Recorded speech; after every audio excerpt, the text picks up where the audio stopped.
Virtual Racing School was developed to provide support to the next generation of sim racers. No matter if you're a rookie or veteran or what car or track you'll be racing, our goal is to provide training every step of the way.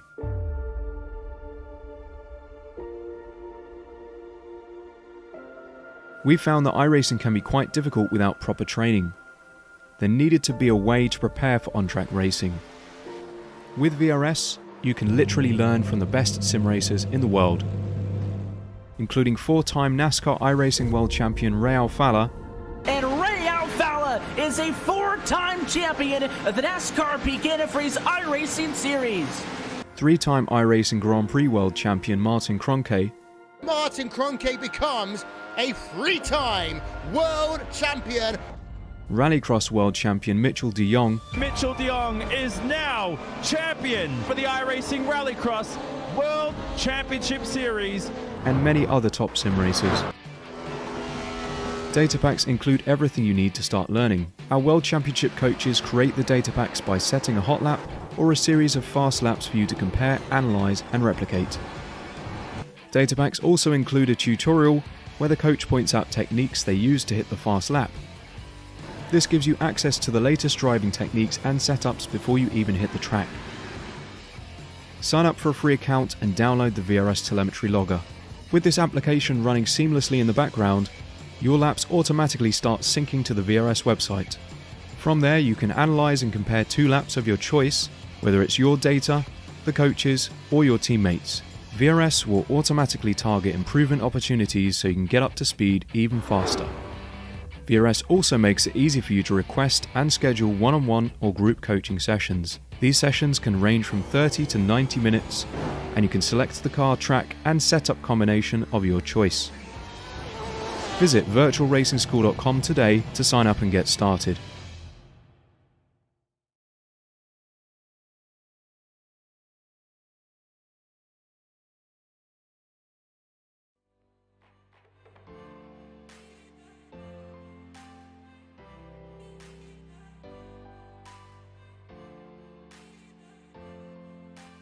Hello everybody and welcome to the opening round of Season 3 of the Apex Racing Academy Porsche Cup Championship, and we come live from down under at Oran Park Raceway here in Australia, of course.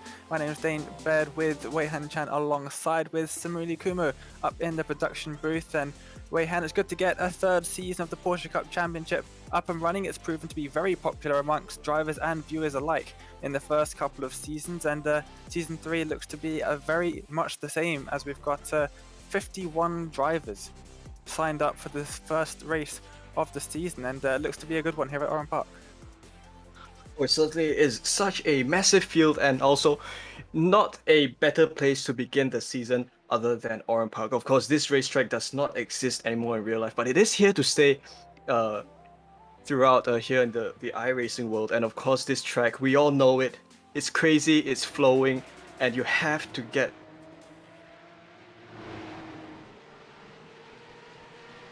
with these Porsche 911 Cup cars. And of course, it's going to be a huge challenge for the drivers here tonight.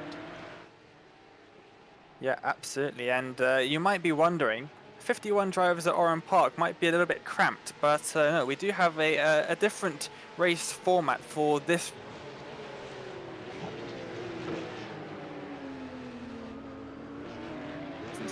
Of the championship, where we normally had 2 races, one 20-minute and one 30-minute race.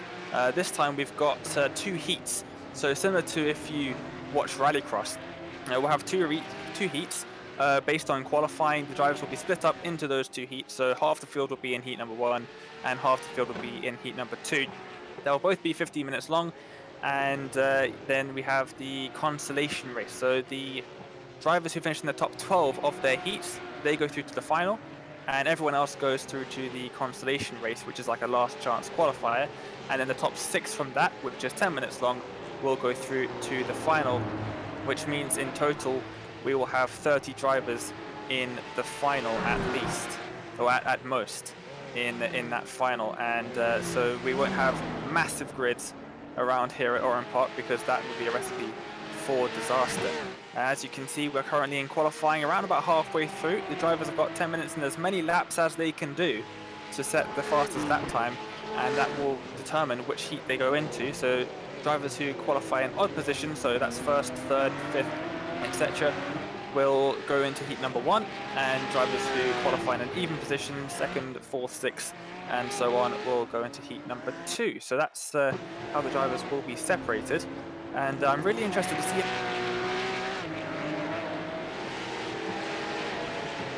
this heat system. We've used it in a couple of other leagues, but it's the first time in the Porsche Cup Championship.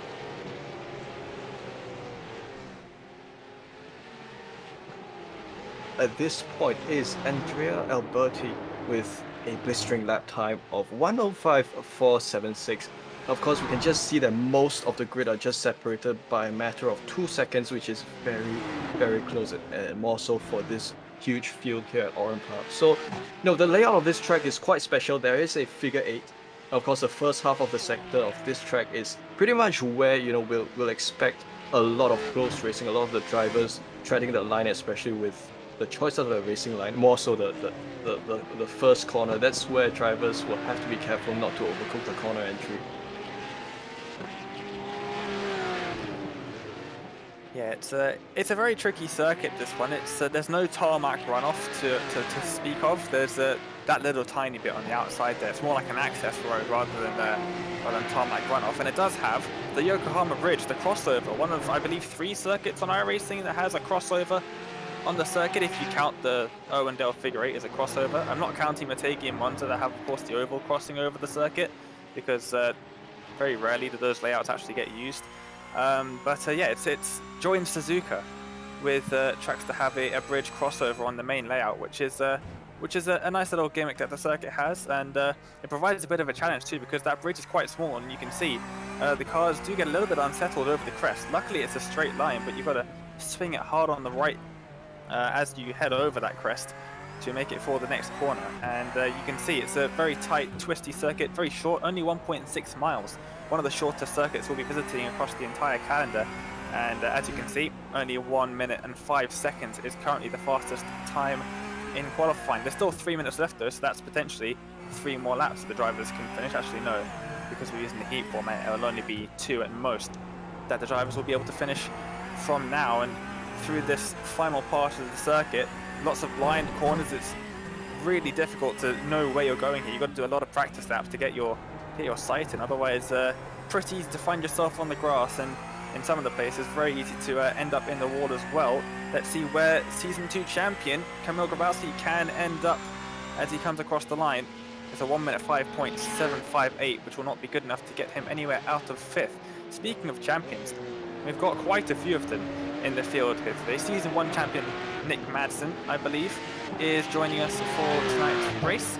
We've also got Season 1 AM champion Kev Copeland, and then Kamil Grabowski, obviously you can see on the screen, and Season 2 AM champion Leon Erger, who took the championship by 30 points last season, ahead of Season 1 AM champion Kev Copeland. He is now a pro driver, so he will be joining some of the drivers a bit further up the field. And yeah, it's interesting to see, and as some of you may have noticed, in 25th position at the moment is iRacing Rallycross World Championship driver from last year in 2020, Sindre Silva.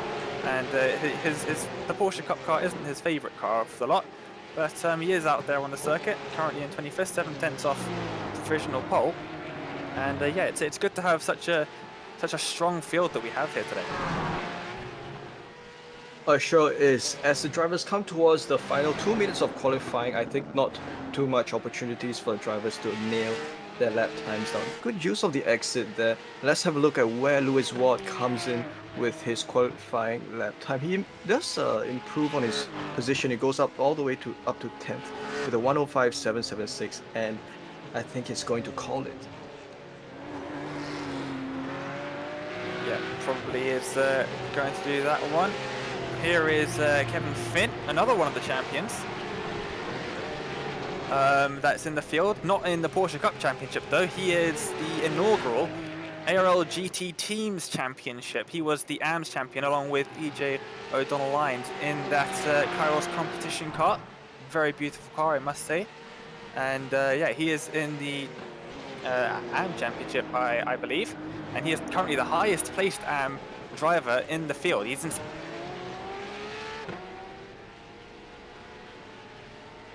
Nicky Meredith in 27th.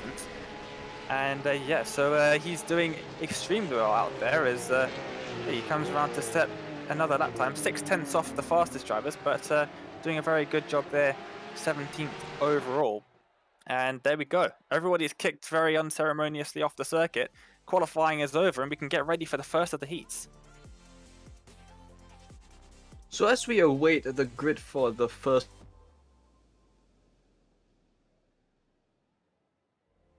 in second, do apologize. In second place, Matheus Nogai, and beginning from third will be Andreas Dahlström. From fourth will be Kamil Gabrowski with a lap time, or rather a disadvantage of 0.2 of a second. Thomas Wangen begins from fifth. Golden Start begins from sixth. Ross Steele begins from eighth. Kevin Finn from 9th, of course your fastest AM driver on the grid. Arturas Kundelis from 10th position. Nick Madsen from 11th and Mark Hutchinson from 12th. So we have the other drivers, Sindre Silva from 13th, Nicky Meredith from 14th, Paul Lang from 15th, Dominic Foster from 16th, David Ward, Keith Dempsey, Kev Copeland, Thomas Weaver, Craig Jones, Joseph Saul, Herbert O'Shaughnessy, and Jesse Wolf almost round out your starting grid. Yeah, this is 24 cars on the grid for the first one. You can see it almost extends out to the final corner of the circuit. It's very interesting. The circuit. It's going to be interesting into turn number 1 because turn 1 is a kink in towards turn 2, which is the first real braking zone. You don't have to brake for turn 1. You sort of have to brake just to get through and then keep on the brakes for turn 2, which will be the main place where we'll see drivers making moves in this race. I won't expect to see drivers trying to make a move throughout the event. We've got 4 races coming up. Throughout the race in towards turn number 2, probably definitely the only overtaking opportunity unless the driver from front makes some kind of drastic error. And 2 minutes on the grid and all of the drivers are already on the grid. We've got 5 red lights. And we go green for Season 3 of the Apex Racing Academy Porsche Cup Championship. And it's been a good start for Alberti from pole position. And that is Nogas trying to go down the inside now in towards turn 1 and now into turn 2. Are they all going to make it through cleanly? I think there's a couple drivers off track, but Kevin Finn's made up a place as they head through underneath the Yokohama Bridge for the very first time here. 15-minute race coming up. They try and work their way into single file. Nogas trying to go up the inside of Alberti. There goes Kevin Finn up the inside, and he moves up into 8th, but now he's got Madsen up his inside. Season 1 champion, of course, and they're going to go side by side over the bridge. Kevin Finn loses out down to 8th, but Nick Madsen moves up into 8th. Now heading through, they lost a little bit of a time to the top 7. Finn still very much the highest placed AM driver in the field. You got to go down to Meredith in 14th. To get to the next one, and we're almost finished the first lap already, just a couple more corners to go. Oh dear! Dahlström in the 166, he's dropped down. He's going to have to drop down pretty much to last now because all the drivers are going to have to go through because the circuit's so small. Despite him being at the end of the first lap, he's had to let the entire field go through now, and he drops down to pretty much last as Alberti finishes the first lap. He's gone from pole and he stayed up in front. We've got a move happening now for position further back in the field. And there goes Sindre Silva for Fox Gaming. Andreas Silva in 20th position, of course. He was very fast in those cars. A bit of a lockup from the car in front of him, of course, with these Porsche Cup cars. It is easy to kind of overcook your brakes if you're not careful with how hard you apply them. And this is them making their way over the bridge. Of course, this is a blind section. They go up the uphill of the bridge, and the apex comes to them, very, very much later on.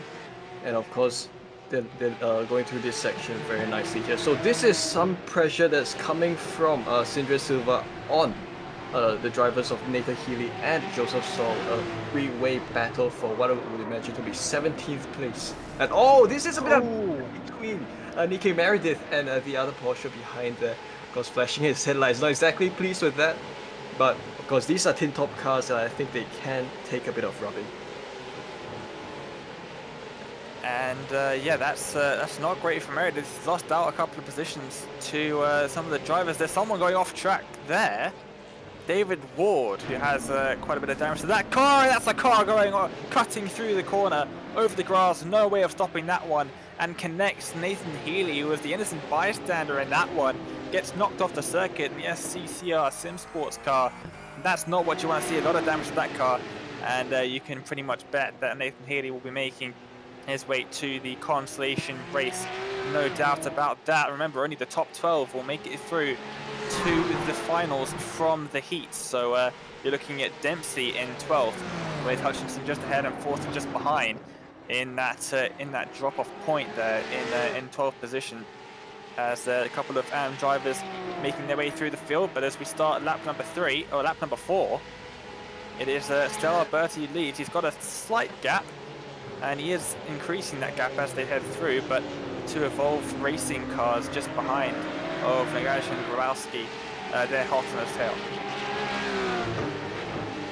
So Bertie doing quite a good job fending off the pressure from behind him. But of course, the two teammates in second and third, they are not going to give this up without a fight. But this could become a top 3, slight bit of a breakaway from the rest of the field. Because we're down into 6th position. This is Nick Ludek, who is going to fight for 5th. That's being taken up by Show Godestad. Now they are coming upon this section, and of course it's, the gap you can see there is starting to decrease, and Godestad has to begin to think about how he's going to defend his 5th position.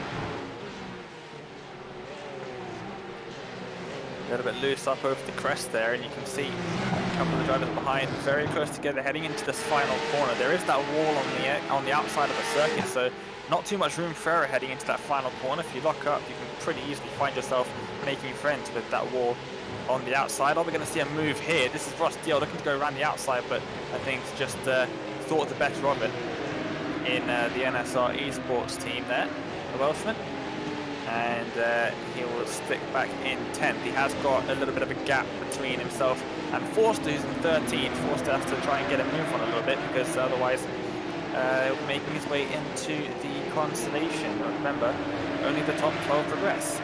And Mark Hutchinson in the EVSR Blue team, he's got a couple of teammates behind. We've got Kev Copeland there, of course, in 14th. Who will be sent to the Consolation, but drivers starting to spread out just a little bit.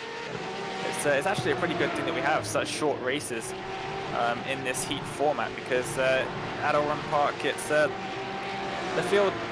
It's not easy to overtake, let's put it that way. So very easily you get trains, but we don't have a train here. It's the battle for 6th. Ludek trying to get past Madsen, or actually Madsen trying to get past Ludek maybe.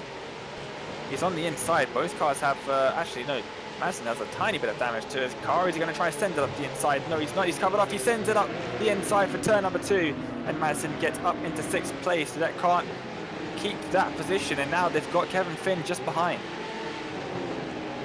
A classy move by Madsen there, of course, waiting for the right opportunity to make that overtaking move. I think, racing here at Oran Park, it does feel like quite a mad rush. You're at quite a compact pace and you're pushing your car as hard as possible, but every corner is out there to kind of kill you if you're not careful. But of course, drivers are doing their best to master this difficult place. It's just good that iRacing has managed to capture this track, the fact that it doesn't really exist in real life anymore. So the battle for the top 6 positions still continue on. We're now riding on Ludek as he tries to put pressure on Nick Madsen. You can just see how blind many of the corners are, how blind many of the apexes are, as he makes a little bit of, there he goes, a bit of a slidey rear end there as he takes a final corner. Now of course that final corner is a bit of a crest itself, so it is easy to send the rear end loose. Now let's see how he attacks the first and second corner. So they do begin braking for the first corner, even though that's a kink, you have to brake in anticipation of this second corner that comes up over here. So taking that very nicely. Of course, overtaking there requires a lot of bravery as well. Braking here for the right-hander as he prepares for his next move. And through the second right-hander on the circuit and in towards that, second right-hander lost for a little bit longer. That's a car into the wall, maybe, yes, no. That is driver 244. Stuck, potentially. No, on the access road. Reversing, probably going to retire from the race, but what's happened here? Looks like probably a self-spin since there's no one behind to get a bit of a move on. No, the 212. Oh, gets loose in front, has to go on to the gravel on the outside, the dirt on the outside, and sends the car around. That pretty nice looking Eclipse Racing team. Something else happened just after on the entry in towards the bridge. They're going 3 wide. A little bit of contact made. Craig Jones gets a bit more contact. Finds himself out in the massive grass field section there. Very bumpy. You can see the car being thrown up over the bumps in that section, and he moves down a couple of positions from that. He's down at 23rd now. Oh, the 2 Evolve cars going side by side up towards the bridge. Grabowski swapping positions with Nogash, and he moves up into 2nd. These 2 trading places around the halfway mark. The 2 teammates fighting it out hard. Now, I just can't help but notice that there was a tree in the middle of the grass over there. I think there's something special about Oran Park that you don't see anywhere else. So Grabowski's turn to hold off Nogai as he tries to fend off his 2nd position. Or both drivers can perhaps help each other to close that gap with the race leader, which is Andrea Alberti, who is, I think, very much poised to kind of continue his dominance at this point. He's driving very well. He's been in the race lead all race long, and he seems to be keeping that gap comfortable for himself. The gap stands at 1.2 seconds between himself and Grabowski, and I think that could very well maintain with this pace.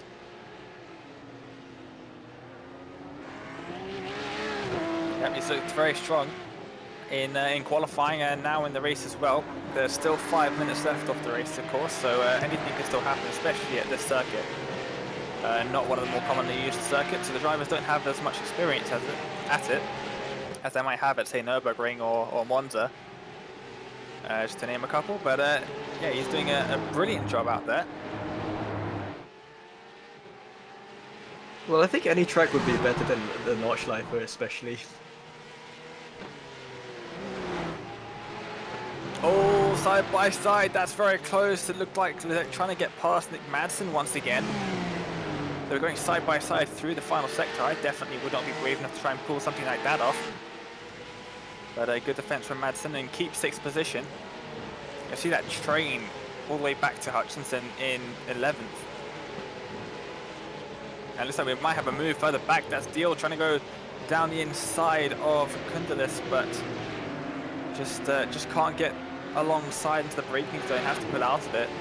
There was a bit of a puff of smoke from a driver maybe locking up the brakes just in front.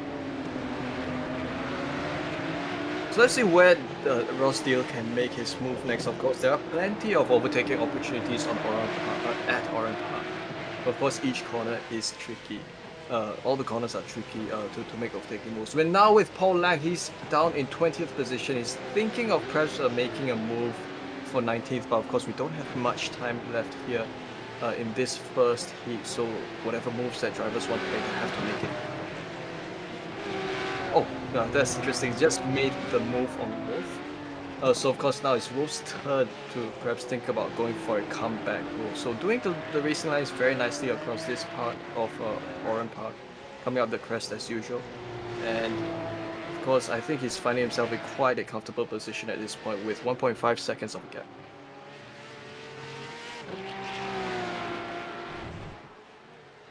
And here we have Keith Dempsey, who is down in 19th position, down 13 positions. Actually, no. Have I read that wrong? I think I've read that wrong.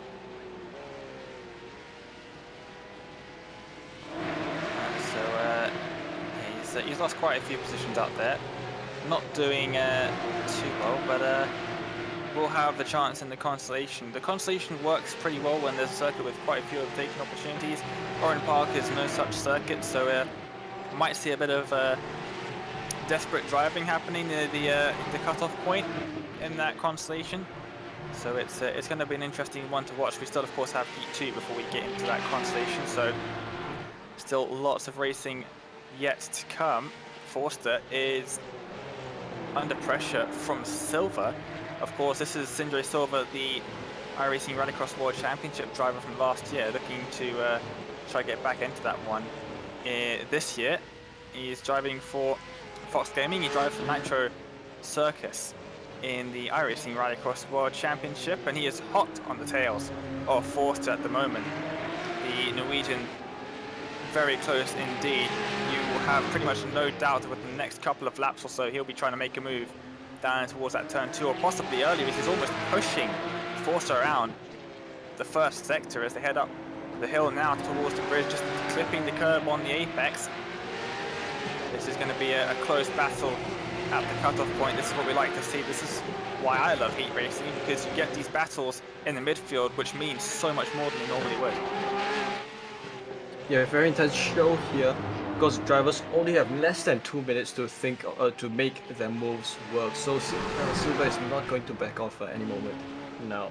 And we're back with the race leader. This is Andrea Alberti, a great drive all heat long, if you can put it that way. But that gap has seemed to become decreased down to 0.3 of a second between himself and Grabowski. So there's now much more pressure on Alberti to hold on to his race lead for another minute or so.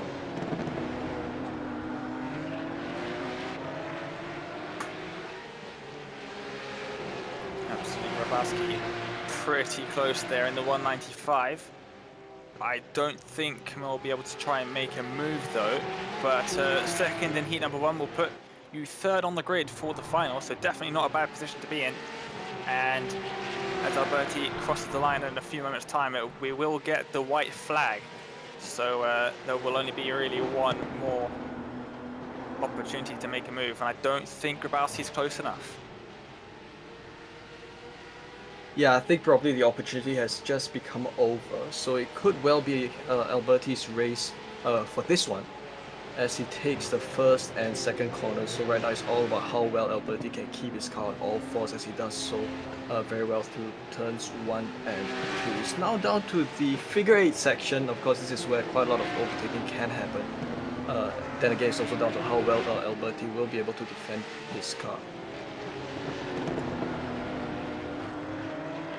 This is the worst possible time for Alberti to make a mistake. Hopefully we don't see that, because really been dominant has Alberti in that 110 machine. But Grabowski very, very close to head through the final sector now. But I don't think they're going to make a mistake into the final corner then. Oh, there's a bit of smoke up ahead. Doesn't look like there's any car in the way, and Andrea Alberti will take the win in the first race of this event at Oran Park for round number 1 of the Apex Racing Academy Porsche Cup Championship. Kevin Finn finishes in 8th overall, but he'll take the win by some margin in the AM category in heat number 1, and will progress into the final straight away. Sindre Silva got past Forster at the end there, and he will take the final place in the finals from this heat. Forster lost out, unfortunately, will start on pole position in the Consolation, but of course starting pole position gives you a pretty good chance there in order to make it through to the back of the feature grid. And here we see Healy for SCCR Sim Sports, not having the best of times out there. Pretty damaged front of the car. Luckily, be able to get that repaired for the Consolation Race, which will be coming up in, I would say, around about 20 minutes or so. Yeah, but, probably that. For now, we just wait for the last couple of drivers to finish heat number 1. We'll be able to get the results, and then heat number 2 will get underway shortly. So it was quite an exciting first heat race. It was very intense, as Oran Park always promises. So as we wait for the results to appear, or is that going to be just moving straight into... Right, so we do have the results from Heat 1. Andrea Alberti takes the win for Heat 1. And Kamil Grabowski, of course, he gave Alberti a good race. He comes home in second. Nogaj, of course, he had a good race with Grabowski. He comes home in third. And of course, the other drivers, Vangen, Godestad, Nick Madsen 4th, 5th, and 6th respectively. Ludica and Finn, as well as Kundelis 7th, 8th, 9th, and Ross Steele comes home in 10th. Mark Hutchinson, Sindre Silva 11th and 12th. Of course, 13th onwards, they'll all go to the Consolation Race later. Dominic Foster, Kev Copeland in 14th, Thomas Waver in 15th, Joseph Saul in 16th, Andreas Dahlstrom in 17th, Paul Lang in 18th, and we are going to begin Heat 2. Absolutely, they give us no time at all to get prepared, and we get started. Heat number 2 is go, and it's a good start from Andretti in first position, but they're 3 wide behind for second.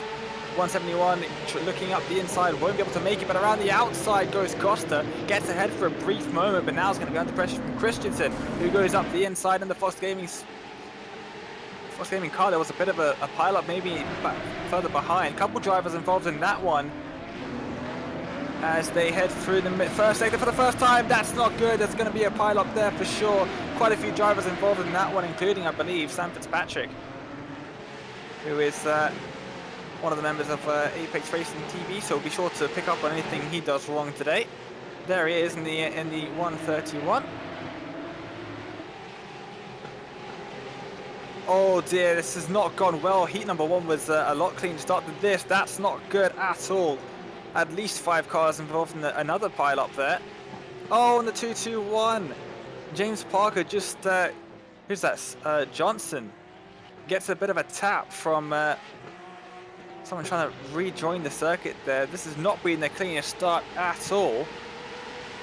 So many drivers already having some kind of incident, and at least they kept it clean right at the front. There was an incident in the top 10 somewhere, but Andretti leads with Costa just behind, and then Collins, who managed to get past Christensen on that first lap. Christensen and Costa swapping second and fourth on that first lap. Collins managing to retain third, gets on the grass, just about hangs on to it.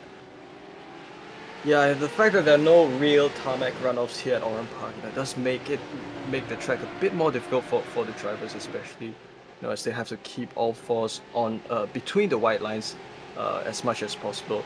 So it was an interesting race start, of course, if you do compare it to the first heat, sorry. And now we're with Lewis Ward, who is in 5th position, and I think he's coming under some pressure from the cars behind of him. So of course, from 1st to 12th, those drivers will progress towards the feature race, and then drivers from 13th and below will go to the Consolation. So take note of the battle later on that will take place in midfield as well. Lewis Ward comes around the start finish lines once again, and he now takes the first few corners, and we have a look at how the drivers up front are performing. Leandro Andaruti comes under more pressure from Pascal Costa as they battle for the lead. Absolutely, it's like a bit of a closer fight up in front than what we saw in the first heat. Andretti driving for German Sim Racing, the Swiss driver. He's got the German of Costa just behind for Impulse Racing, right on his heels, and that wasn't possibly the best line by Andretti. This could be interesting as we head into turn 2 on the next lap, because they're super close now as we make our way onto the main straight, and Andretti has a bit of wheel spin there as well. Costa right on the back now, heading down the main straight to start lap number 4. We're going to see a move down the inside in towards turn number 1. Yes, we are, but just drops back and doesn't go for the second lunge as we saw a couple times in heat number 1, but instead chooses to hug the rear bumper of Andretti as we head through turn 2, now in towards turn number 3. The 112 of Colin just behind, looking for a move into the inside, but probably not actually going to go for anything. But the top 8 separated pretty closely, then there's a bit of a gap further behind to Pastoni in 9th. Yeah, really close up at the front, and this looks like we could have a bit of a better race up in the front than what we did in heat number 1, but in the back it's been a little bit of a mess. It would appear so. Of course, a lot of pressure that Angelucci is under, and Bryn Collins has the pleasure of being the one putting the pressure on the first and second place drivers, as he is probably going to think of a move, makes it past the final corner. Of course, around the final corner, it is quite difficult to make an overtaking move work there. So we're now coming around turns 1 and 2 again. Let's see if any of the drivers make a move. Let's see if Costa thinks about a move along the inside of Andaruti. He probably thinks of it. No, he doesn't think of it through turn 2. Of course, he's probably going to save his moves for a better opportunity later. down the line.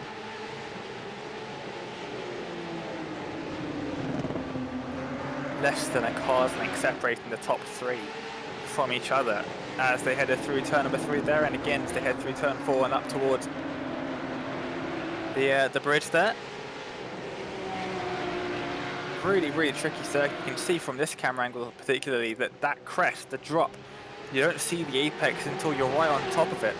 And that is a car facing the wrong way, and is lucky that there was a bit of a gap there. Everybody's going to gain a position. Matthias Berg drops down from, I believe, 6th position, drops down all the way down to 15th, potentially a couple more positions as he got Valant right behind him now, the AM driver. And he's lost out to the AM leader in heat number 2, Wolf, who is in 14th. But yeah, the Axis Sim Sport driver, we've seen Axis Sport do pretty well in the Porsche Cup Championship in the first couple of seasons, so he's no exception. But unfortunately, just I'm not sure what happened there. Was there contact, or did he just loop it around over the crest, which is very easy to do there.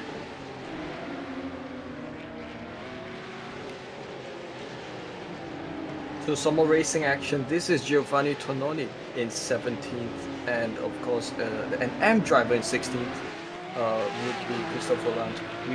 We have a look at the battle going on here. This is probably the driver in 18th, which is Matt Chambers. He's probably going to think of closing up the gap with Volant. Sorry, with Tononi. So then now, of course, the spacing is kind of a bit more sparse over here, this part of the grid, and I think this is a bit easier for the drivers to be able to maintain that pace for the next couple of laps.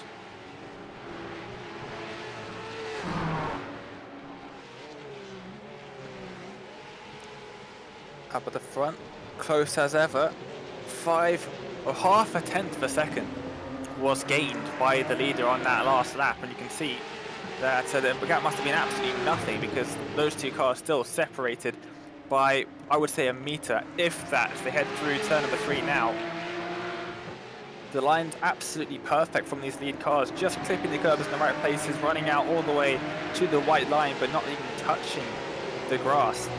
Really good stuff being shown by the drivers at the front here. There's been some kind of happenings at the back of the field with a couple of drivers gaining and losing positions. I think some drivers making their way out of the pits now after towing, or just making their way to get repairs after the first couple of laps. Roger Christensen in 4th position, I believe, did pretty well in this championship last season, potentially finishing top 5, not 100% sure on that one, but also did pretty well in the GT4 championship that Apex Racing League hosted last year.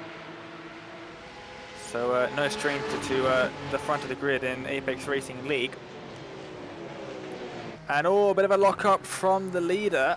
Pascal Costa looking at that, thinking I probably could have sent it. But now there's a bit of a bigger gap there as Andretti once again a little bit loose in towards turn number 3. Maybe the tyre's not quite holding up. And that's a worrying sign, only 8 minutes into the race.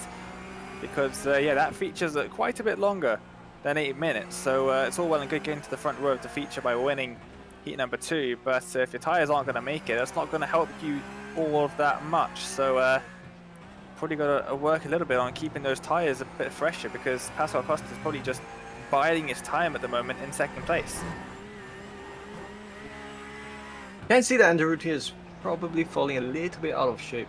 But of course, they are going to face some lap traffic in front, and that's going to pose a bit of... there seems to be an incident, and this involves Christensen. And that's an interesting one, because yeah, he's dropped down quite a bit now. He's got Humphrey behind, who has also got quite a bit of damage. What's happened here? We've got Collins in... was that in 3rd? Yes, it was from 3rd position, going off at the final corner. And there was contact made. I think that might have been Lewis Ward.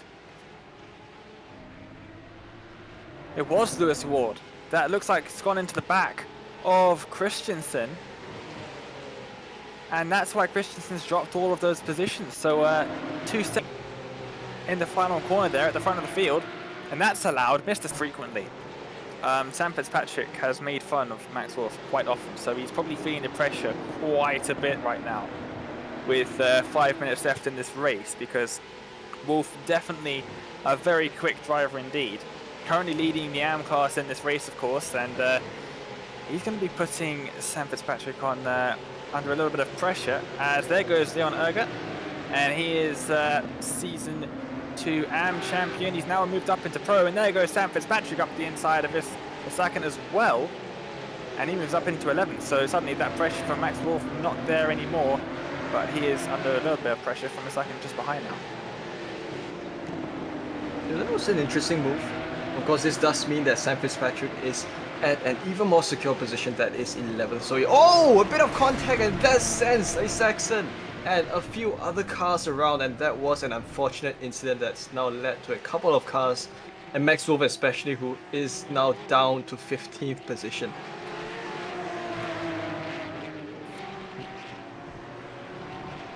And that will give Mr. Fitzpatrick a little bit of a relief there, as we might have a little bit of a move being made for the lead of the race. No, not quite. Costa's so close as we ride on board now with the driver of the number 167 machine.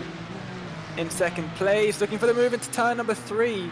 Andretti leaves the space, but Costa backs out of that one just in time. A little bit too heavy under braking there. But you can see just how close they are. 3 minutes left in the race, so 3 laps to go for these drivers, and it's so close at the front of the field. He's lost a bit of time now from that lunge. He had to back out of it quite a bit, but no doubt he'll be right there in second place in this heat. Definitely not a bad place to be. You know, you're going to start 4th on the grid in the feature if you keep it in second, but of course you want to be starting on that front row, so getting first definitely high priority for Pascal Costa at the moment. You can see just how close he is. 1.5 tenths of a second, less than a tenth of a second now as they head down the straight. Surely we'll see him go to the inside and towards turn number 1. He does. Is he going to keep it up the inside into turn 2? No, he's not, but he's forced Andretti into a mistake. Then he goes off into the gravel, manages to get it slowed down in time. He won't go into the wall, but he's losing positions now, or losing position to Kessler as well, maybe.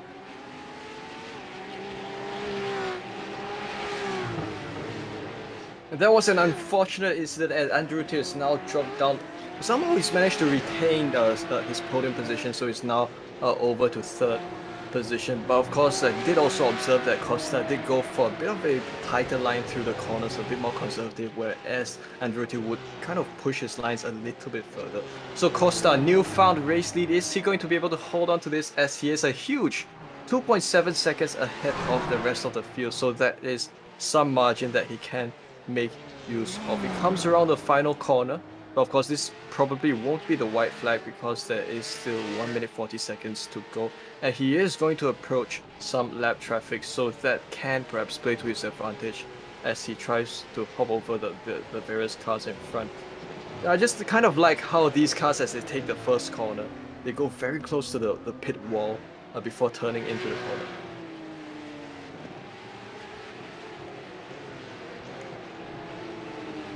He's got quite a big gap now, 2.8 seconds to the driver behind. This is what we're going to see now into turn number 1. Was there a bit of contact actually, maybe? No. And just forces the mistake from Andretti to run wide, touch the gravel on with the dust on the outside, and loop the car around. So the pressure eventually paid off. He was right on the back of Andretti for the entire race. And it paid off. He's got all sorts of loose there in the final sector. I don't know how he's held on to that car there. But he just has to keep calm and composed now. Try and cool down the tyres a little bit. Keep the tyres cool, because the last thing you want to be doing is spinning on the final lap of the race, as we get the white flag now on heat number 2. 2.8 seconds is the gap to Collins behind. Costa just has to finish this lap and still looks to be going at it as quickly as possible. It's great driving by Pascal Costa. Of course, he had the better end of the stick, and he got away from any incidents that could happen, and he holds on to the race lead. He extends the gap a slight bit. He's now 3 seconds ahead of Bryn Collins, and that kind of puts him at an even better position to complete this race. So this is going to be a final lap and we're just going to see him complete this one.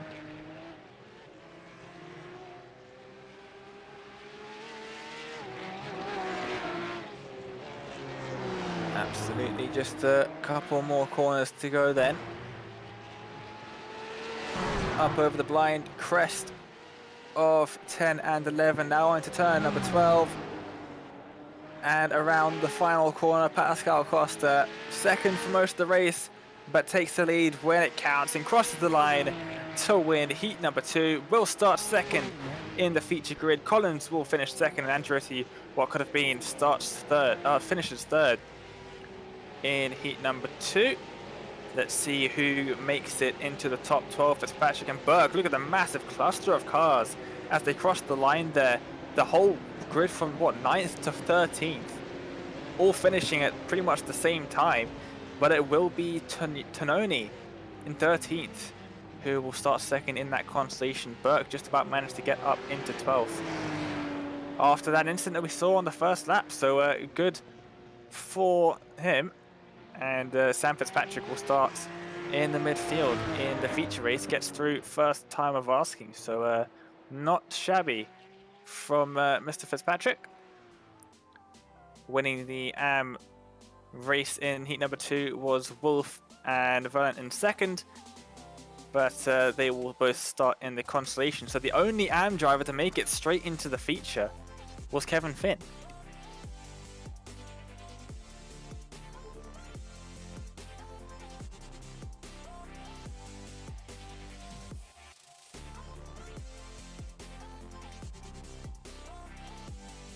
Right then, looks like we are getting ready for the Consolation perhaps.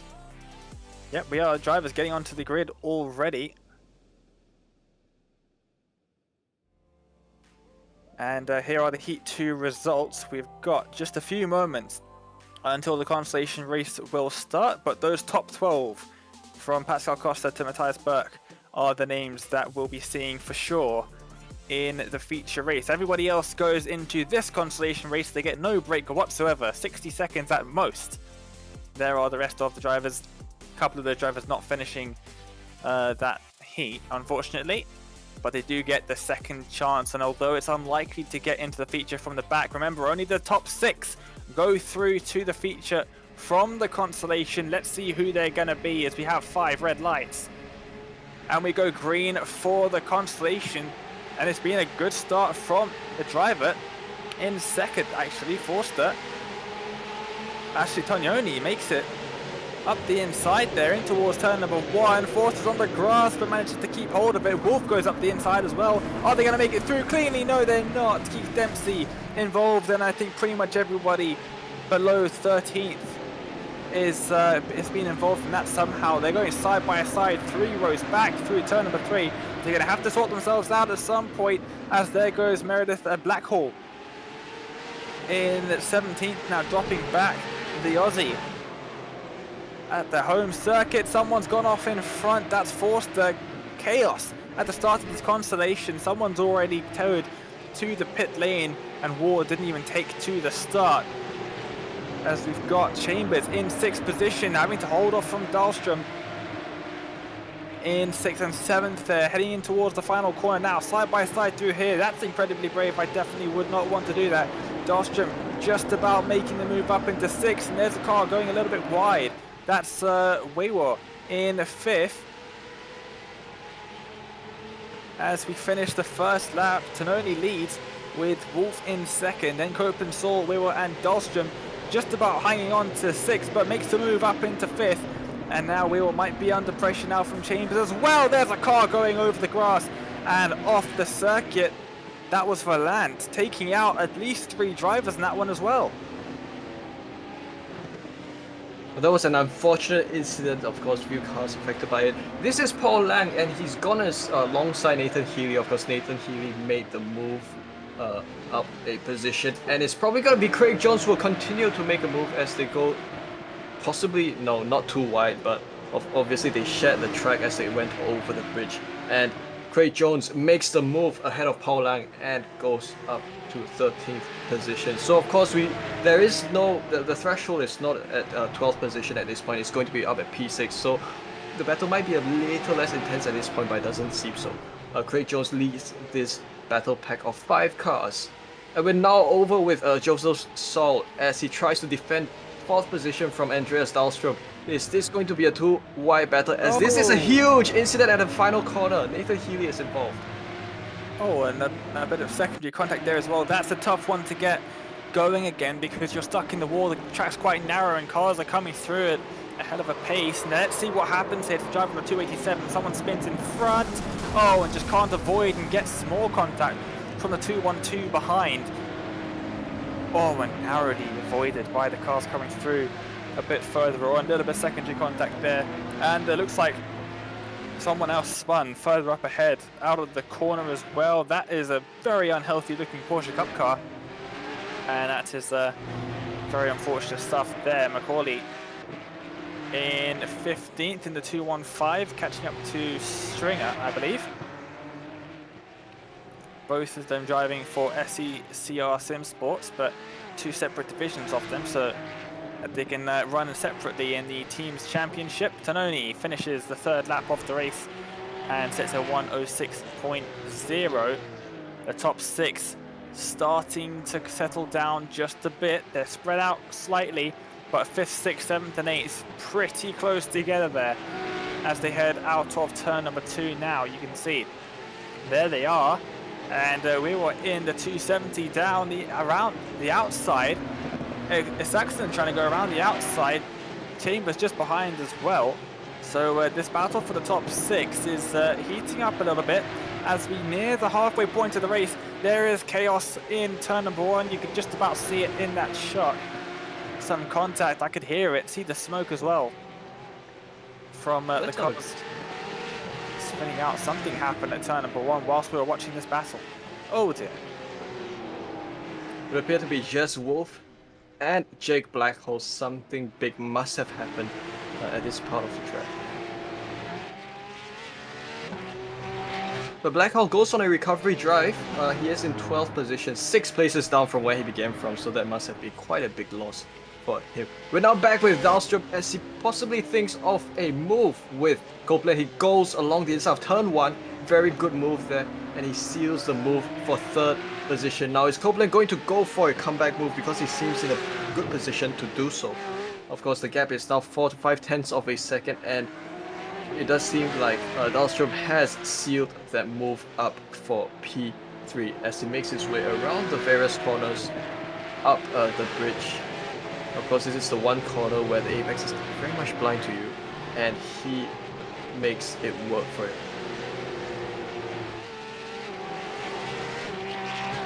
Absolutely, and we know Kev Copeland, 2nd place in the AM Championship last season, champion in Season 1. He was also champion of ARL GT AMS Championship as well, I believe in Season 2 or maybe Season 3. Yeah, he's definitely one of the faster AM drivers, and Dahlstrom a pro driver. He's got his teammate, I believe, Max Wolf, in 2nd in the Constellation, but the Constellation drivers will be starting right at the back of the feature grid anyway, so where you are in the top 6 doesn't matter too much. But yeah, you definitely want to be inside of that top 6, otherwise your work today is done. As that is the car trying to go around, almost going all the way around. Uses the Saxon as a bit of a safety net there, and now Chambers trying to go all the way around the outside, but can't quite make it. Someone spun off in the background, I think it was Valant. Or actually potentially Macaulay. It was Valant there, going off at the background, I believe. So now riding on about Matt Chambers. This is 7th place, and he is trying his best to break into the top 6, which is crucial if Chambers does want to take part in the feature race later on. So the battle here is going to be intense. Also, the fact that this race is only 10 minutes long and not 15 minutes long, that could be a greater impetus for drivers to push even harder than they did in the heat races. So doing a little bit off then the braking. Oh, that's a bit of mistake by Voivod, and that is probably going to cede 5th position to Isaacson if he pulls off the move well into turns 1 and 2. So we have a very good perspective of the move here. Isaacson along the inside, Voivod along the inside, Isaacson along the outside. So of course that allowed Isaacson to close off his move for P5 and Voivod down to 6. Now, is Chambers going to be the next in line to kind of think of a move on Voivod, as he does seem in a good position to do so? Oh, that was very close, Dane. And he goes along the inside and right out. Oh, contact there. And that means that White Porsche is going to lose 2 positions. Of course, Voivod lost 2 positions in a matter of 1 lap. And that's allowed Parker to gain right up the back of Chambers. So Chambers might have thought, oh, my work here is done, but no, he's now got the Englishman in the 220 right behind. So yeah, not the ideal situation there for Chambers. That contact slowed down quite a bit, and you can see we are really struggling there. And yeah, not having the best of times out there at all. Lots of smoke being let out from that car through the corners and under braking with all the lockups, and losing the rear end quite a lot there. That car not looking too good at all. We've still got battles just outside the top 10. We've got Blackhall on the back of Saul. Gap is around about 1.5 tenths of a second. Is Blackhall going to try and make a move for Pure Sims? No, just going to hang back for now. The drivers are going to see the white flag shortly, but I think Tononi might just be close enough that he can put out 2 laps from now. He's coming around the final corner now. So there he is. Are we going to get the white flag? That's the question. I'm not sure. It's going to be incredibly close. I think iRacing urges on the air of caution. So I think we might just have the white flag here. Yeah, I think I saw the animated dude waving the white flag. It's very nice to see.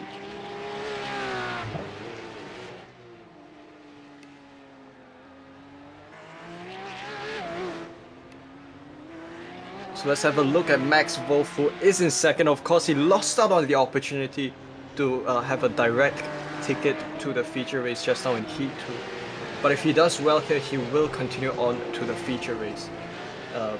And of course, a great driving by him so far to hold on to second place. So though he may be very far from Tononi, who is almost 3 seconds ahead, this is now Dahlstrom, who is in third. So of course, as long as they keep in the top 6, they will have the opportunity to move to the feature race. So we observe Tononi coming across the final corner. This is the consolation race of 10 minutes, and Tononi will come around the start-finish line any moment now. He wins the consolation race. And let's have a look at the battle for second place, Max Wolf and Dahlstrom. Because Max Wolf emerges ahead of Dahlstrom, he comes home second and Dahlstrom third, and these drivers are all going to have an opportunity at the feature race later. Absolutely, those top 6 punching their ticket through to the feature race. You can see there the 3 Evo SR cars making their way into a little bit of formation there at the end of the main straight. Craig Jones will finish in 17th. We'll see no further part in this session from Craig Jones, unfortunately, as we will from anyone from Parker in 7th and below. That is all we will be seeing from those drivers here today once they have crossed the line and finished with. Next driver to cross the line is Macaulay, and then his teammate Craig Jones finishes the race, and that is it for the Consolation. Next up will be the feature. The drivers are going to have a little bit of a rest now, especially those drivers who went straight from Heat 2 to the Consolation and now to the feature as well. 20-minute feature coming up in just a few minutes time. Here are the Consolation results on the screen. Remember, the top 6 will be lining up at the back of that feature race grid, and everybody else will be their last finishing position of the event, and they'll have to look forward to round number 2 next week. And yeah, so Giovanni Tononi takes the win with Max Wolf in second, Andreas Dahlstrom in third, then Kev Copeland, then Nils Isaacson and Matt Chambers in first to sixth. They will be making their way through to the feature. Everybody else, yeah, like I said, going to take no further part in this session. Lots of the AM drivers actually not making it through to the feature, which is quite interesting. So going to be an interesting AM battle in that feature race, which like I said will be 20 minutes long, but we're going to go to a quick ad break now, and we'll be back for the feature in just a few minutes' time.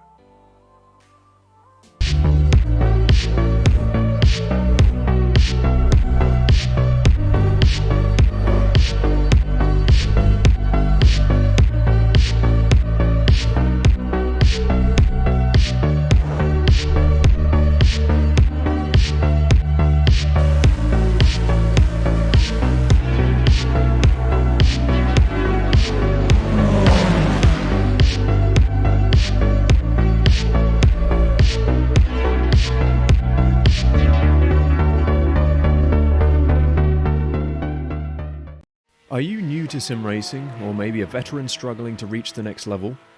Have you ever wondered how the aliens reach impressive lap times that seem impossible to achieve? If so, you're not alone. Most drivers reach a certain level and get stuck. But getting faster on track is easier than you think. VRS coaches are some of the best sim racers in the world and offer one-on-one driver skills training at affordable rates to help new drivers learn the basics and help experienced drivers break through to the next level. Are you ready to get faster and get off the iRacing roller coaster? If so, VRS one-on-one personal training is for you. If you've invested in your equipment, it might be time to invest in yourself. Just go to virtualracingschool.com and sign up for a 30, 60 or 90-minute session with one of our world-class coaches, and you'll learn exactly what to do for faster lap times and more podiums.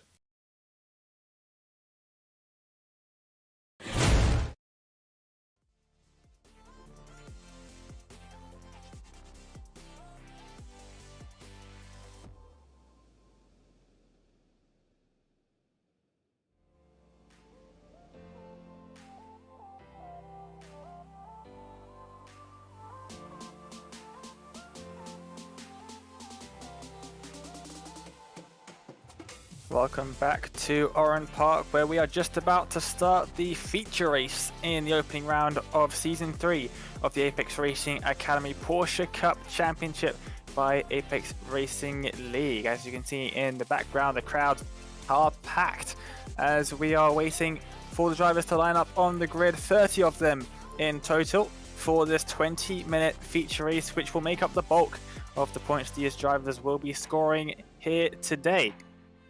Let's take a look at the grid for today's feature race then. This was decided by the two heat races and the Consolation Race that we've just seen moments ago. Andrea Alberti will start on pole position for DRS Wave Italy, with Pascal Costa lining up alongside.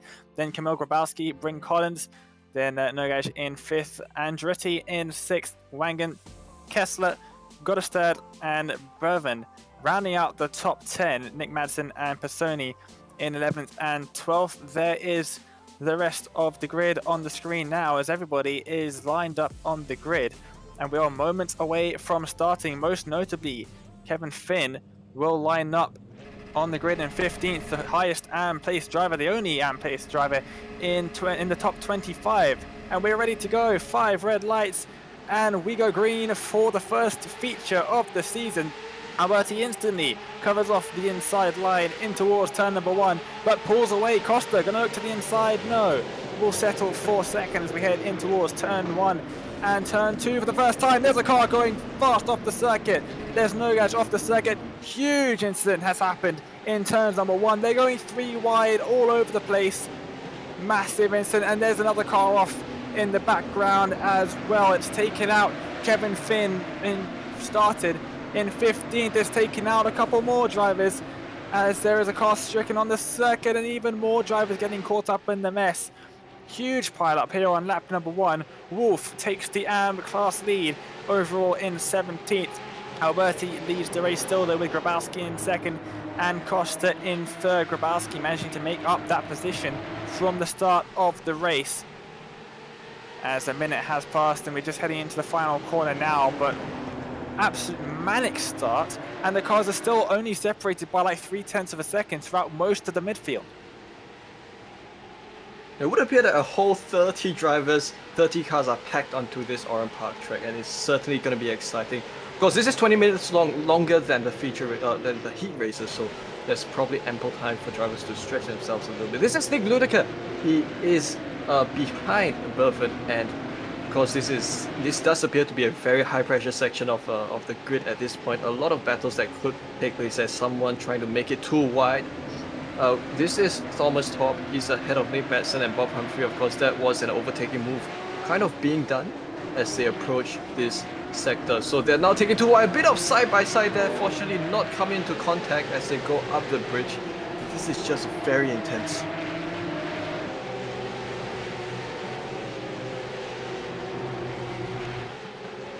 Yeah, absolutely. Massive trail of cars there heading through the middle sector. Kevin Finn drops down to 23rd. The top three in the AM class, Wolf in 18th, then Copeland 21st, and Kevin Finn in 23rd. All of those drivers were just on the screen now in this huge train of cars. You can see on the mini-map on the top right-hand side, pretty much every car from 4th to 24th on the main straight at the same time. As we come to start lap number 3 then, Kessler for Impulse Racing in 4th position with Andretti just behind. He was gained a place, of course, and that is from Nogaj, who lost all of those positions at the start of the race, who centered a little bit deep in towards turn number 1 around the outside and just couldn't keep it on the circuit. Wolf has just lost out a position, I think, to Ross Deal as well. But 3 minutes out of 20 have passed. We're going to see approximately 18 lap race, I would imagine. Scrap that, 19 lap race in this feature.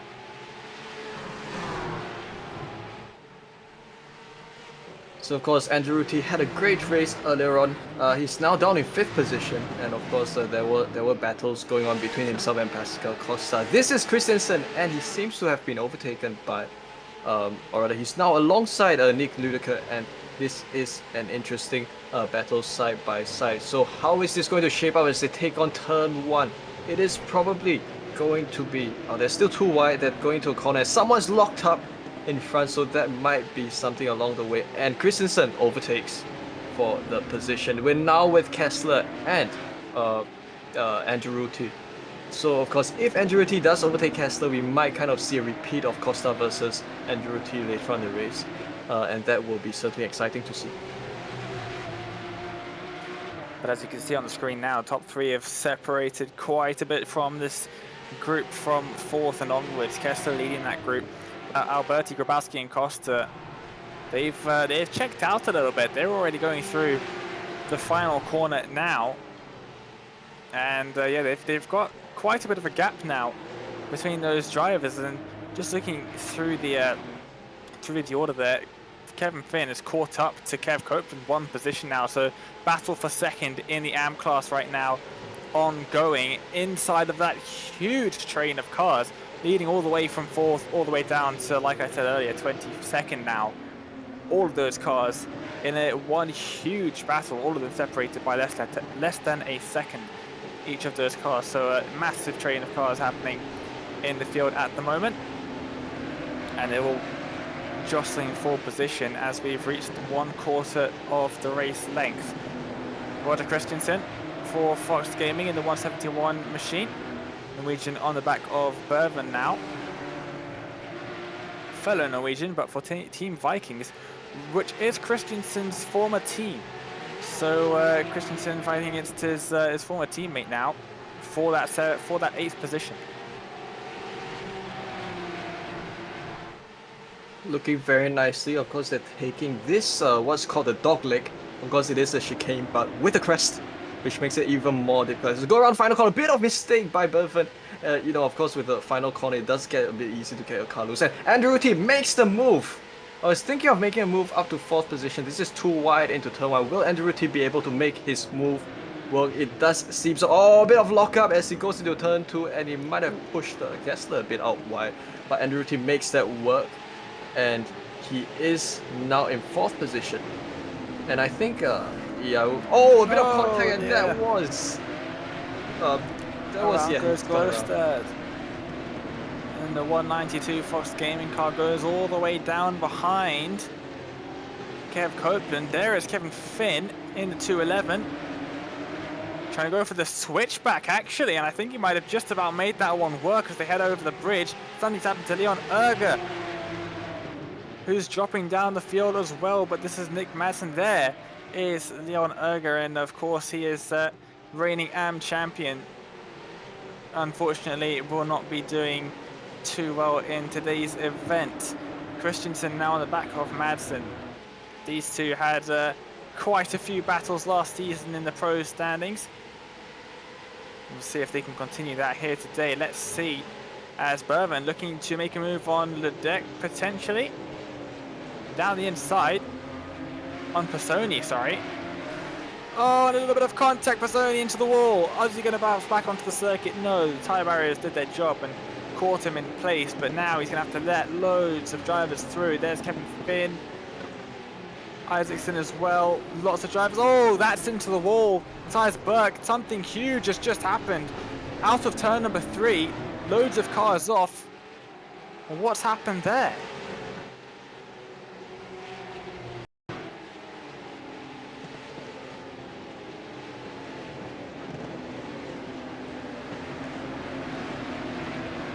That would appear to be Bob Humphrey who kind of spun around, and that resulted in other cars spinning around. And you know, once you spin around, you kind of form blocks on the road, and that's resulted in many cars being caught up. And it would appear that much of the cars involved have kind of lost positions. So we're now back to live pictures. This is Max Wolf. He's sitting in 12th position. Of course, the leading M driver in this feature race.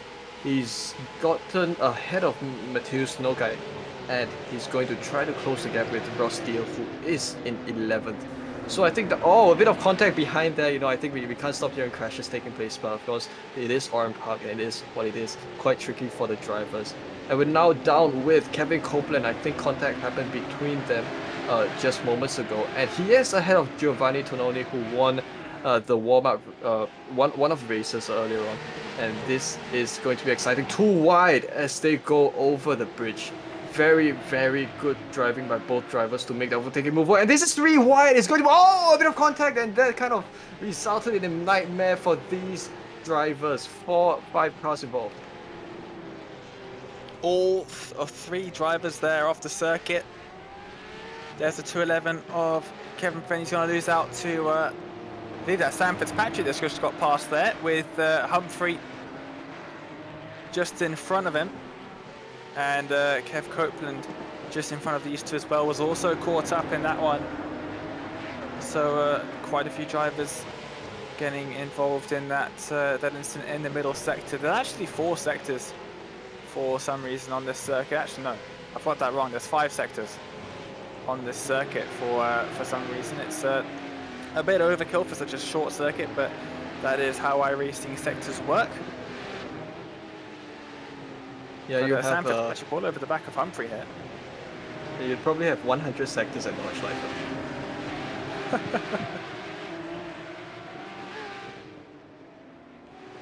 This could be an interesting battle though, because you've got the 2 pro drivers of Sam Fitzpatrick and Humphrey going at it, but Finn, of course, being put just behind these 2, was further up the field, so you'd expect him to be a bit faster than these 2. So it will be interesting to see if Kevin can try and make something work here. With 10 minutes still to go in this race, we're only halfway through. So still plenty of action still to come at Oran Park. The leaders, Alberti and Grabowski. That was brilliant timing with the cameras there. That's Alberti with a very small lead there, only 0.3 per second for DRS Wave Italy, as that is somebody causing a little bit of trouble for them. I think that might be Silva. Yeah, that's unfortunately Sindre Silva in the car getting lapped there. Oh dear, there's Sindre Silva off the circuit in the background. So this is Gabrowski giving Alberti a run for his money, and they're very close indeed. Good perspective here as we ride on Gabrowski as they go on for yet another lap. And defensive driving by Alberti is trying to go weave along the outside and inside to try to kind of get Gabrowski to kind of not follow him and take the inside line. So Gabrowski goes very close, they almost go into contact both drivers. That was so close, but Alberti holds Gabrowski off and makes it work for him. He continues to hold on to a race lead, but of course this battle is just going to ensue from this point because both drivers don't seem to go any further apart. at this point. So we can also have a bit of an observation of the racing line as they go over the crest. And don't forget, Pascal Costa is coming for them. He might be thinking of joining the party.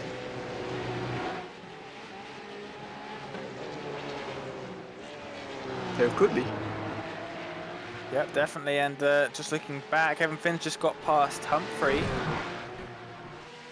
and Fitzpatrick, so they're having a little bit of a battle there. Down in 19th, 20th and 21st, sorry, not 20th, 21st and 22nd. Fitzpatrick's dropped back massively, but these two, Humphrey and Kevin Finn, are having a little bit of battle, Evo SR versus Kairos competition.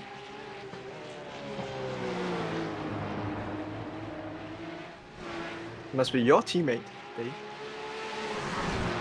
That he is, and I believe Sam Fitzpatrick is driving with Evo SR for this season. So bit of an inter-admin, inter-commentator rivalry thing happening here, as we we'll be willing our teammates on here. Kevin Finger looking for the move down the inside, but very close into the braking zone. He's going to send it last minute. No, backs out of it. And he'll stay in 21st for now, but Humphrey he's struggling just a little bit. Kevin has the pace advantage, it seems, but just can't quite get past. That's the trouble with Oran Park, is it's so difficult to make a move here. The main straight, not very long, and with the curves entry into the corner, it's quite difficult to go side by side. I think many drivers have proven that it is possible to do it side by side, just that you might kind of you might wet your pants a little bit. So that is Dahlstrom. He's found himself in 23rd position, and we're now back with Tor Berven. He's in 6th position, and he's coming under a bit of pressure, in a sandwich, in fact, between Kessler and Ludica. So this is probably going to be quite interesting. Many incidents have happened at this point. Let's hope it doesn't befall these drivers. So Kessler, commentators, because Kessler leads them, and he locks up the brakes a little bit, but manages to hold on. But that is a move along the inside by the Falcon Sim Racing driver to kind of think of a move. Of course, he makes them move work.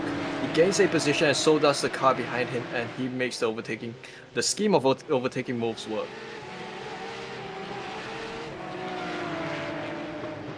Absolutely, there is Christensen just about getting ahead of Bervin on the way into that corner. Finn getting past Humphrey as well.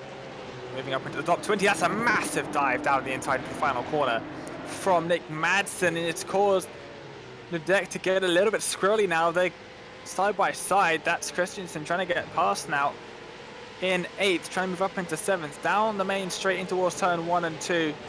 And he's just about held it side by side, the deck on the grass on the way into the corner. Sweeps around the outside and holds onto the position very nicely indeed. 5 minutes to go in this race. Of course, this is pretty much the longest of the 4 races that we are having here tonight. And everyone seems to be having good fun. So we have a Norwegian 8th, 9th, 10th. This is Thomas Torp in 10th position.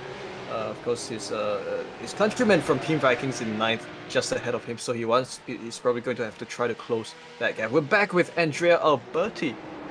He is leading the race. He's still got Kamil Gabrowski in 2nd, and of course he's having a hard time trying to shake Grabowski off. Now this is them going into turn 1 and 2 once again. Is Grabowski going to think of a move? He's perhaps a bit far away for any move to take place, but of course because they're competitive as they are, they go very close with each other indeed.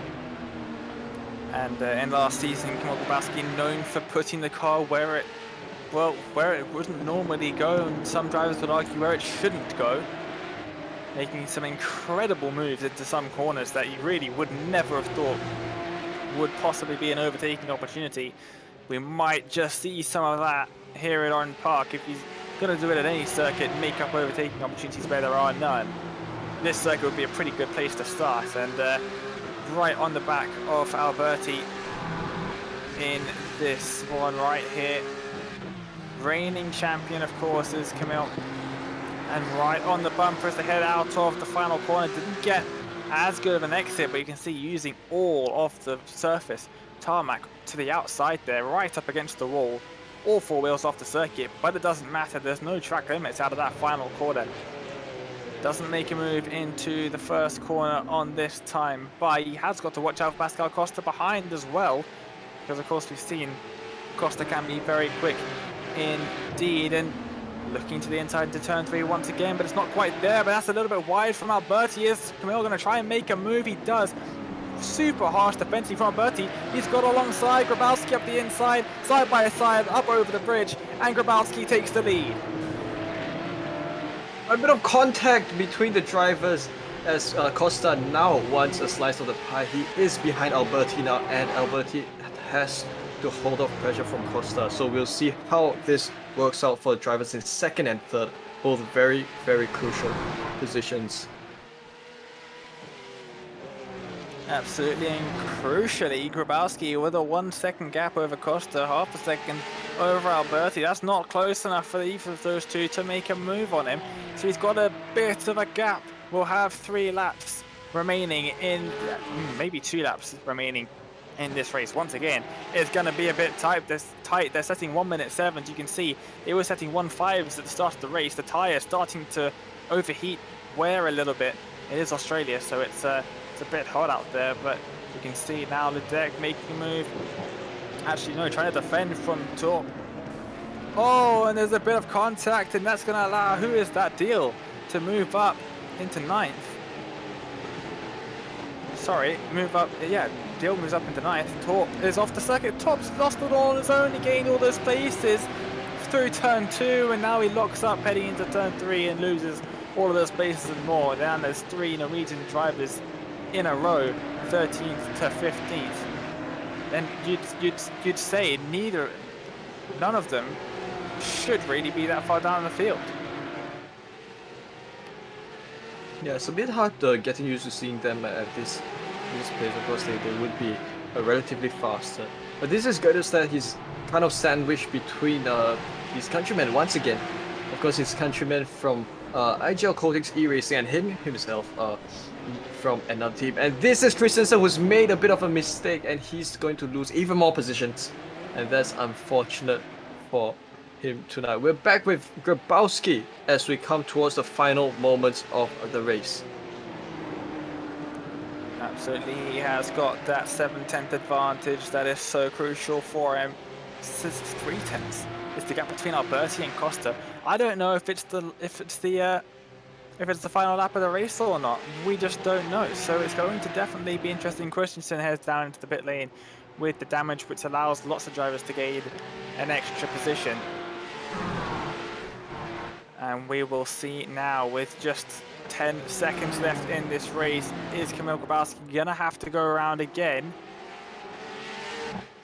It looks like it, yeah. So 3 seconds was the gap at the end of the race. He is not finished. He'll have to go around again. So now we get the white flag for the first feature race of the season.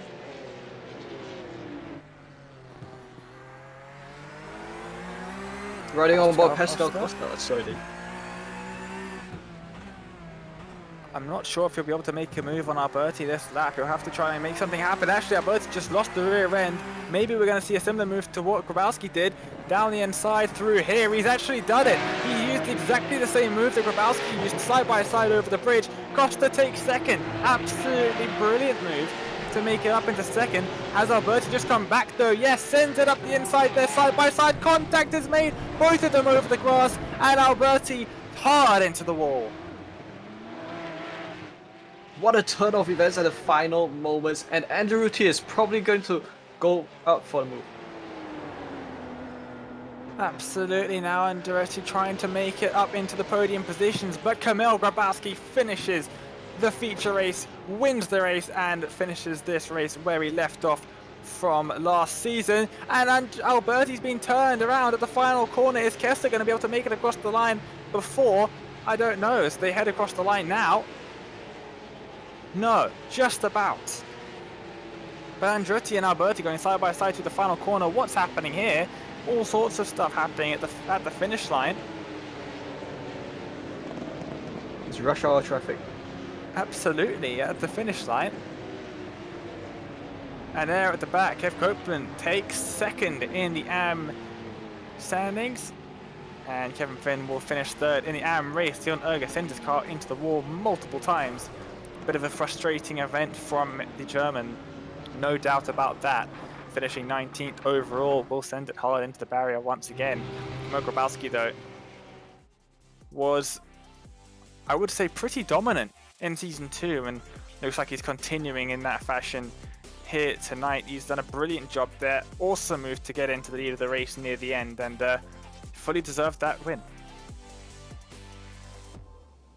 Very much so. So definitely a great show put up by all the drivers for us, and of course very, very competitive racing to kickstart this new season of Porsche Cup racing. So your feature results: Kamil Grabowski wins round 1 of the Apex Racing Academy Porsche Cup Championship. Of course, Pascal Costa comes home in second after a bit of an incident there. He comes home 3.5 seconds behind the race winner. Leandro Anderuti in third, Andrea Alberti in fourth. Of course, Alberti had a bit of opportunity there as well. Max Kessler in fifth, Nick Madsen in sixth, Tor Berven comes home in seventh, Ross Steele comes home in eighth, Nick Ludek in ninth, and Max Wolf in 10th.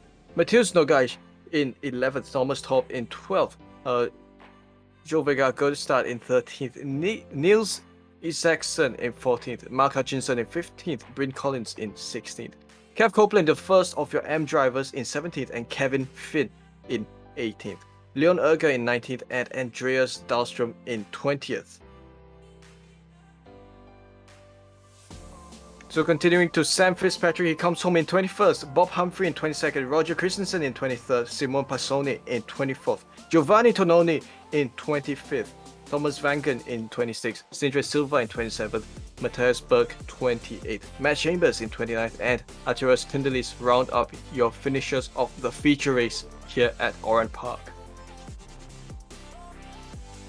Absolutely, and just to remind ourselves of the rest of the finishers, the rest of the classified finishers, that is the drivers who went out in the Consolation. They finished James Parker in 31st, then Wewar Volant, Dominic Forster, Jake Blackhall, Joseph Soul, Paul Lange, Nicky Meredith, Kevin Stringer, Mark Silcock, Craig Jones, Herbert, then we've got Nathan Healy. These drivers finishing a lap down now. Jess Wolf, Joe McCauley, Keith Dempsey, Andreas Helgerud, Levi Johnson, David Ward, Lewis Ward, the two Wards finishing not too great in the Consolation race, both of them finding their way into some incidents. And then the drivers of Kim Holberg, and yeah, that Kim Holberg finishes in last place in that Consolation race. And that is every single driver who took part in today's event. And we now have a couple of drivers waiting for a quick word. We haven't got too much time left, but let's get them in anyway. Let's get Kamil Grabowski into the commentary box for a quick word. Let's see if we can get him in here now, and we have him now. Kamil, can you hear us? Yes, I can hear you. Good afternoon. Hey, good afternoon to you as well. And well, not too bad way to start the season, I guess. Obviously, coming back from the championship win in season 2, coming back to season 3, getting the feature win in your the first meeting must feel pretty good. I mean, it was pretty intense. You know, the way I fought for it makes it even better. And yeah, after not so good qualifying, we had a lot of work to do, but fortunately, we managed to basically overcome that bad qualifying result in the best possible way, to be honest. Absolutely, and trialing out the new heat format, the first time we've seen this in the Porsche Cup Championship. What do you make of it over the usual 2-race format that we have? Do you prefer this over the normal format? To be honest, I think I prefer it because in the feature race, which is like the most important part, we can basically battle it out throughout the whole race for the win, you know, which is, and you don't need to, you know, make your way back through the field, which was kind of difficult, I'm not gonna lie. So at least for me as a driver, it's better. Well, next week we go to round number 2 at a track that couldn't be more different from Oran Park if it tried. Hockenheimring, so the Grand Prix layout, one of the newest circuits to iRacing. What do you make of that circuit, and how do you think you're going to be pace-wise at that circuit? Yeah, I when I did a few races in week 13, I really enjoyed that track. So I'm hoping for another good result, and of course I will give it my best shot to win the race. Absolutely. Well, thank you so much for joining us, Kamil. Congratulations on the win. Before we let you go, is there anyone you'd like to give a shout out to? Yeah, of course. First of all, to my team, Evolve Racing. Right now we are 2 of us on the grid, so unfortunately my teammate got touched on lap 1, so unfortunate for him, but he was very quick throughout the whole weekend. And to you guys, as always, for just great organization of the league, just keeping it extremely professional. Well, thank you very much for coming to have a word with us, and we'll see you next week. Thank you. Cheers. Well, it was great to hear from the race winner here today, and Weyhan, we've got a couple other drivers in the interview waiting area. Who do you think you're going to have a chat to next? Yeah, let's have a chat with with Max Wolf, as he had in fact won the M class, and of course he did a great job, especially coming from almost missing out on Heat 2 and making his way up from Consolation. So we are going to be with Max Wolf. Max, can you hear us? Hello. Hey, Max, good to hear from you. So, I think it was a great performance by yourself. You missed out on the cut in Heat 2, and you made your way up to the feature race via the Consolation. And I think you did a great job in Consolation, and thereafter in the feature race as well. So could you please share with us a bit about the race from your perspective? Well, first of all, I didn't expect a result like this. I was struggling a lot with the pace. So when I got into the Constellation, I just thought, all right, let's make it through to the feature and see what we can do from there. I got a great start, and I was lucky to hang behind the leader. I didn't see a reason to challenge him, so I just stayed put and finished P2. And then in the feature, the first level was a bit chaotic. I was lucky to make it through, and that just set me in my position, and then it was just a bit of a defensive game. And it turned out pretty good. Sure, absolutely it did. And of course, Oran Park isn't exactly one of the cleanest racetracks to be on, but certainly it produced a lot of intense racing here tonight. So what are your thoughts racing at a track like this, especially with so many cars on the grid? I think it must have been quite a challenge for everyone. Oh yeah, definitely. It was a big struggle because it's a pretty little technical track, so I found it very hard to keep the car on track, and then you put in like 30 other guys you're racing with, which was surprisingly clean. Just want to say sorry to Nils Eric, I hit him in race 1. But it's a great track to race at actually. It makes for real close racing because it's very, very hard to overtake, so it's a lot of fun. That's great to hear. So before we let you go, anyone you'd like to give a shout out to? Well, yeah, just the whole of Evo SR. They've been great in helping me get the pace and get the setups right. So yeah, big shout out to them. Wonderful. Thanks so much, Max. So that was Max Wolf, your M class winner. He came home 10th in the feature race, and I think we do have Kev Copeland next, Dane. Absolutely, we'll make time for him. Just a quick word at the end of the race. He finished second in the AM class, of course. Didn't have potentially the best of races by his standards. But Kev, you join us here, second place in AM class, but you lost out on quite a few points to your teammate Max Wolf, who took the AM class win. Of course, it doesn't matter too much since it's only the first round of a 9-round season, but not potentially the best feature race you could have asked for today? No, but to be honest, I was just glad to get in the feature race after Heat 1 being so tight and being so far down. I really didn't give myself much chance to get through in the Consolation. So I was pleased to be there. It was some really good racing, really clean, tough. This track's so tough to overtake, but it was really good. I mean, I felt really sorry for Leon in the last couple of laps when he span on the last corner and then I think dropped 2 places. So unlucky, Leon. But great fun tonight. Really good field. Absolutely, and we had the new Heat format as well today. What are your thoughts on the Heat format? We heard Kamil Grabowski, the race winner, obviously last season champion. He said he preferred the Heat format over the 2-race format. What are your thoughts? Do you know what? I wasn't sure going in. I thought it was. I wasn't really sure, but I really enjoyed it. It's a lot of racing for me, having to do the 3 race, doing the Consolation as well. But it was really enjoyable, and I think it really works. So yeah, well done. Hopefully it's the same in the other ones where we do the Heat format as well. But yeah, really good. Really enjoyed it. Absolutely. I think we have a couple more rounds of the Heat racing format, most notably at the smaller circuits. I think potentially Road Atlanta as well is one of the circuits that we are having the Heat format at. But the 2-race format is there for a couple more rounds as well. So that's not gone away totally. But the Heat format, I prefer it actually. It gives us a lot more excitement up in the commentary booth, so it's great to watch. And yeah, so Kev, second place here today in the AM class. I think, where did you finish? 18th? Yeah, overall? No, 17th in the end. I believe.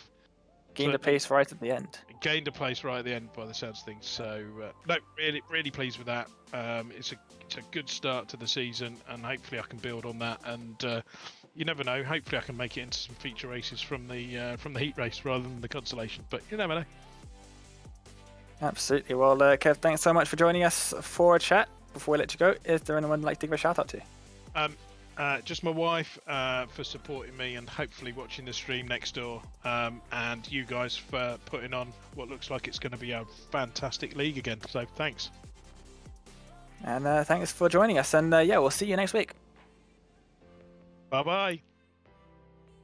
It was great to hear from, as always, great to hear from Kev. And yeah, that just about wraps everything up then. That was an action-packed first round, I think we'll all agree, at Oran Park. Next week, as you may have heard, going to Hockenheimring, the GP circuit. So like I said earlier, complete opposite circuit to Oran Park in every possible way. It's wide, it's easy to overtake at, it's longer, much longer, and much more suited to these cars. Should have an absolutely brilliant second round of the championship there next week. But from now, from myself, Dane Baird, from Wayhand alongside me, and from Samudi Kuma up in production, we want to wish you a good night and happy racing.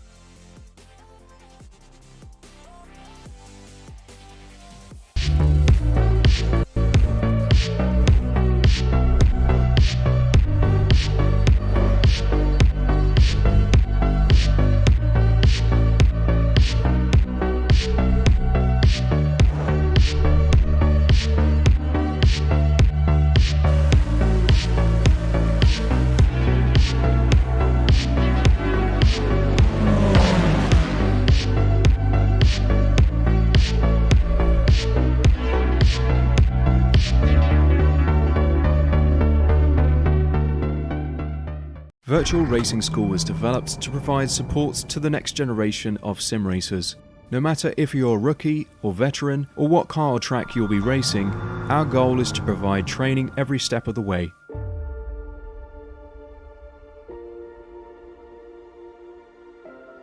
We found that iRacing can be quite difficult without proper training. There needed to be a way to prepare for on-track racing. With VRS, you can literally learn from the best sim racers in the world, including 4-time NASCAR iRacing World Champion Ray Alfala. And Ray Alfala is a 4-time champion of the NASCAR Peak Antifreeze iRacing Series. 3-time iRacing Grand Prix World Champion Martin Kroenke. Martin Kroenke becomes a 3-time world champion. Rallycross World Champion Mitchell de Jong. Mitchell de Jong is now champion for the iRacing Rallycross World Championship Series, and many other top sim racers. Data packs include everything you need to start learning. Our World Championship coaches create the data packs by setting a hot lap or a series of fast laps for you to compare, analyze, and replicate. Data packs also include a tutorial where the coach points out techniques they use to hit the fast lap. This gives you access to the latest driving techniques and setups before you even hit the track. Sign up for a free account and download the VRS telemetry logger. With this application running seamlessly in the background, your laps automatically start syncing to the VRS website. From there, you can analyze and compare 2 laps of your choice, whether it's your data, the coaches, or your teammates. VRS will automatically target improvement opportunities so you can get up to speed even faster. VRS also makes it easy for you to request and schedule one-on-one or group coaching sessions. These sessions can range from 30 to 90 minutes, and you can select the car, track, and setup combination of your choice. Visit virtualracingschool.com today to sign up and get started.